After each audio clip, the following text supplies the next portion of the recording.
Now, what I want to get into in this particular talk is where this idea came from. And as I said, I sort of, gave away the plot by the title of this talk being The Gospel According to Satan. But if you go back and read the Genesis account in Genesis 1, 2, and then Genesis 3, where you have the temptation and the fall of man, you find that it was actually the serpent whom the writer describes as, or I suppose which the writer describes as cunning, right? More cunning than any of the other animals or beasts of the field that God had made. So there's this serpent who comes to Eve, and he says to her, has God indeed said that you cannot eat of any of the trees in the garden? And she says, well, God said we can eat of all the trees in the garden except this one, except the tree of the knowledge of good and evil. For in the day that you eat thereof, God said, you will surely die. And the serpent says, you will not surely die. But God knows that in the day you eat of that fruit, you will be like God.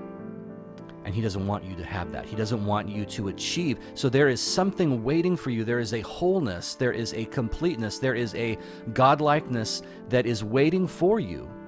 But God doesn't want you to have it. And so God is trying to keep from you that which you desire. And so all you need to do is overcome that hurdle, violate the prohibition, and clear the impediment out of your way, and you will have that sense of wholeness and completeness that you desire.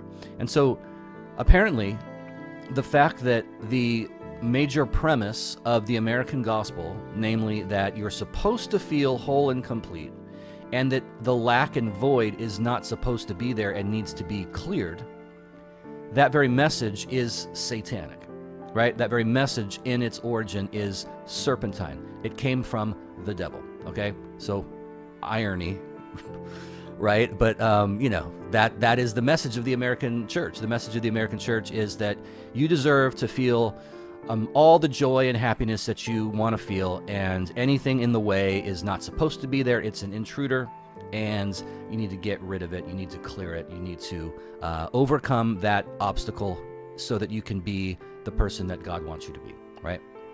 Now, the problem in the way the gospel is presented, the problem is not that we're treating the whole thing like a vending machine. I've used this illustration before.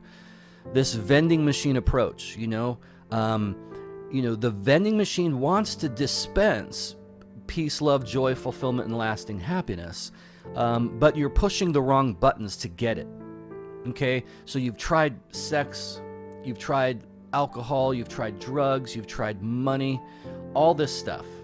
And so the problem, according to this understanding of the message, is not that you're trying to avoid the void, but you're just doing it wrong. Okay? You're pressing the wrong buttons, and you're trying the sex, the drugs, the money, the alcohol, all this stuff, and it's not working.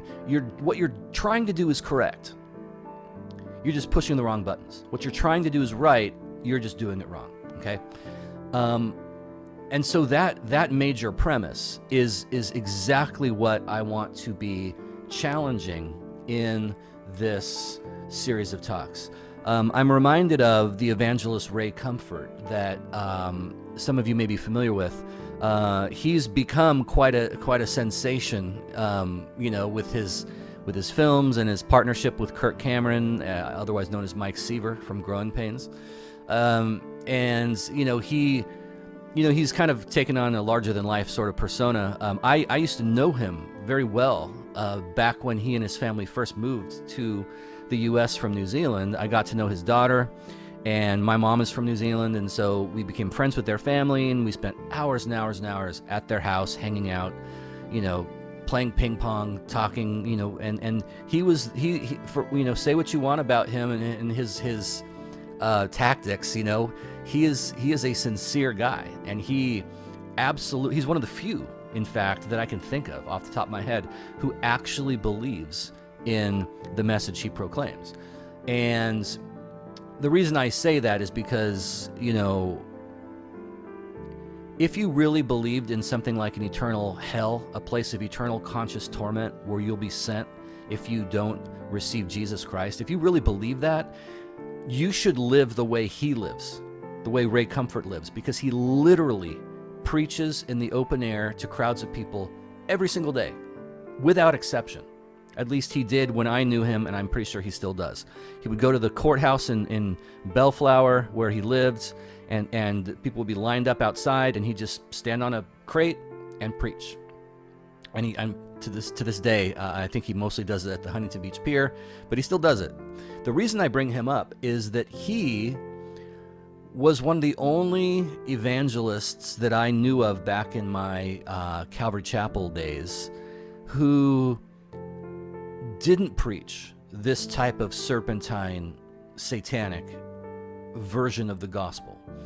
Instead, he had this line that he used to say that Christianity promises 4 things: tribulation, temptation, persecution, and everlasting life, right? And so his point was that this message that God wants to heal all of your sicknesses and God wants to make you happy, healthy, and whole, this message is incorrect. In his mind, the message is that the point of the gospel is to save you from hell and to save you from your sin, not to save you from feeling bad or sad or down in the dumps or whatever else, right? And so in his presentation, he would try to teach people to focus on the issue of sin rather than on the issue of the God-shaped hole in your heart that only God can fill, right? But what he did also was he would allude to and adduce lots of sort of evidence from older evangelism. You know, evangelism from, for example, the 18th century with people like Jonathan Edwards and George Whitefield and John Wesley and Charles Wesley, his brother.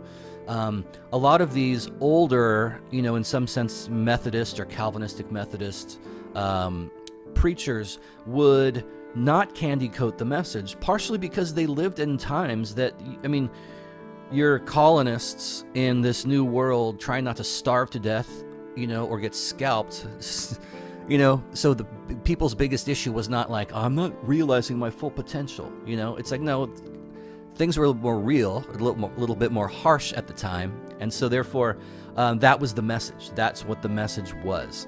And so he would talk about these older evangelists, these evangelists from times past, would focus on the struggle of life. They would focus on the fact that becoming a Christian doesn't fix all your problems. It doesn't take all of your antagonisms away. In many cases, it may exacerbate them. Your life might get worse, you know? This might not be good for your mental health if what you're doing is adopting or receiving a message that in many ways will result in trials, tribulations, and persecution, and all kinds of hardship, right? The message is not to avoid all that, and Jesus is going to be the one to lead you through and help you avoid all the difficulties of life, but rather, and in the words of Jesus himself, if you want to follow me, you have to take up your cross. You have to take up your cross and follow me. You can't, this is not skipping down the yellow brick road to the Wonderful Wizard of Oz or whatever. This is, and if you read something like Pilgrim's Progress by John Bunyan, which was written 100 years earlier or so than the other evangelists that I mentioned, you know, that is a good example of the way the gospel message was understood in times past before modernity. And so, according to what I'm trying to set forth in this whole paradigm of exile and empire, is the idea that perhaps the problem is not the void. Perhaps the problem is the fact that we're trying to avoid it in the first place.